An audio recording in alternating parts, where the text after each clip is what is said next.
मैं समझ रहा हूँ इस चीज को, क्योंकि आप मैं एक ही लाइन में जवाब देता हूँ। आप माजिद हैदरी सुनिए। अच्छा हाँ बोलिए। बहुत हो गया आपका भाषण, एक लाइन पूछता हूं सिर्फ। डिस्कवरी ऑफ इंडिया में नेहरू ने 1857 को क्या लिखा? स्वतंत्रता संग्राम या सिपाही विद्रोह? बोलिए, जवाब दीजिए। भाषण देते हैं।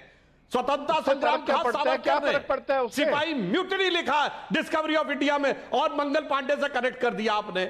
और सुनिए दूसरी बात, बहुत बड़ा स्वतंत्रता संग्राम लड़ रहे थे ना, तो काहे लॉर्ड माउंटबेटन के साथ शिमला में छुट्टी बनाने गए थे मई 48 में, पारिवारिक छुट्टी, अत्यंत मधुर संबंध माउंटबेटन के साथ। तीसरा आपका फैक्ट क्लियर कर दूं, माउंटबेटन ने स्वतंत्रता बातें मत कीजिए, क्लेमेंट अश्लील बातें मत कीजिए उस समय। सुधांशु जी अश्लील बातें मत कीजिए। अश्लील नहीं कर रहा हूं, अत्यंत मधुर संबंध।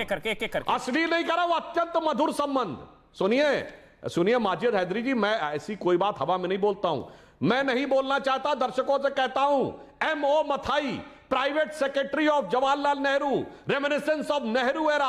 अरे जाके पढ़ लीजिए, ज्यादा ना हो तो पेज नंबर 190 से 2010 तक पढ़ लीजिएगा, शील और अश्लील समझ में आ जाएगा। मैं नहीं बोलना चाहता यहां पब्लिक के ऊपर। माजिद हैदरी जाके पढ़ लीजिएगा, कोई बात हवा में नहीं बोल रहा हूं।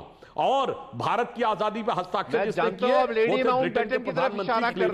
और क्या करेंगे? एक माजिद भाई, मैं कोई इशारा नहीं कर रहा हूं, जाके खुद पढ़िए, नेहरू के प्राइवेट सेक्रेटरी ने लिखा है। अरे और क्या लिखेंगे भाई? लेडी माउंटबेटन की बेटी एडविना माउंटबेटन ने लिखा है कि मेरी मदर के साथ उनकी बड़ी नजदीकी थी। बाकी की तो बात छोड़ दीजिए, अपनी किताब में लिखा। मैं उसमें नहीं जाना चाहता डिटेल में। मैं सिर्फ ये कहना चाहता हूं जनाब, क्लेमेंट एटली जिन्होंने प्रेसिडेंट ऑफ इंडिया, जिन्होंने इंडिपेंडेंस ऑफ इंडिया एक्ट पे साइन किया, उन्होंने स्वतंत्रता का श्रेय किसको दिया? उन्होंने खुद स्वतंत्रता का श्रेय दिया सुभाष चंद्र बोस को, और गांधी जी को उन्होंने बहुत मिनिमम बोला। यह बात लिखी है पीबी चक्रवर्ती ने, जो बंगाल के गवर्नर और बंगाल के चीफ जस्टिस थे। 1956 में क्लेमेंट एटली भारत के दौरे पर आए, और उनसे बातचीत के आधार पर बंगाल के चीफ जस्टिस ने लिखा, कोई भी बात हवा में नहीं बोल रहा हूं। और जो आप कान यूं यूं कर रहे हैं ना, अरे साहब, नेहरू जी के खुद के लिखे हुए लेटर्स हैं। मैं नहीं जाना चाहता आप जो श्लील अश्लील करें, खुद के लिखे लेटर्स जो 1983 में इंदिरा जी की सरकार में प्रकाशित हुए और नेहरू मेमोरियल लाइब्रेरी में लिखे हैं, उसमें उन्होंने एडविना माउंटबेटन को जिस ढंग से संबोधित किया है, वो जाके खुद पढ़ लीजिए। ऐसे बगैर पढ़े हुए मत बोला करिए भाई। आज के जमाने में सूचना का अधिकार के साथ साथ इतनी इंफॉर्मेशन सबके पास है, वो पर्सनल पे छोड़िए। मैं नेहरू जी के पर्सनल उस पर नहीं जाना चाहता, मैं राजनीतिक विषय पे रहना चाहता हूं। मैं राजनीतिक विषय में पूछना चाहता हूं कि यह बताइए कि जिस समय हम पूरा पाकिस्तान ऑक्यूपाइड कश्मीर जीत रहे थे, पाकिस्तान ने फौज का प्रयोग किया था जो विभाजन की शर्तों के खिलाफ था, तो हमने फौज का प्रयोग क्यों नहीं किया? और जब उसके पास हथियार नहीं थे, ऑर्डिनेंस फैक्ट्री नहीं थी, हमारे पैसे से हथियार खरीद रहा था, तो हमने 55 करोड़ की दूसरी किस्त क्यों दी?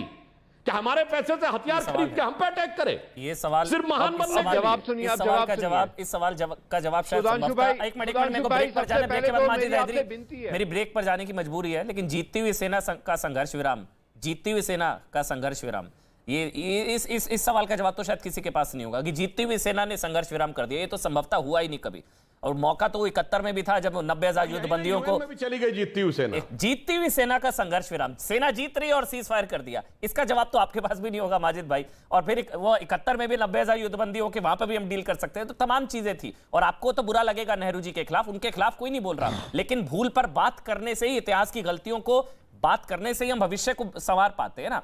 और आपको बुरा इसलिए लगेगा कि उनकी वजह से स्पेशल केस हुआ और आप लोग आकर स्पेशल और 370 कह पाते हैं। मेरी छोटा सा ब्रेक की मजबूरी है, ब्रेक के बाद तुरंत हाजिर होऊंगा। छोटा सा ब्रेक ले रहा हूं। सुशील भाई आऊंगा, ताजिम भाई आऊंगा, छोटा सा ब्रेक।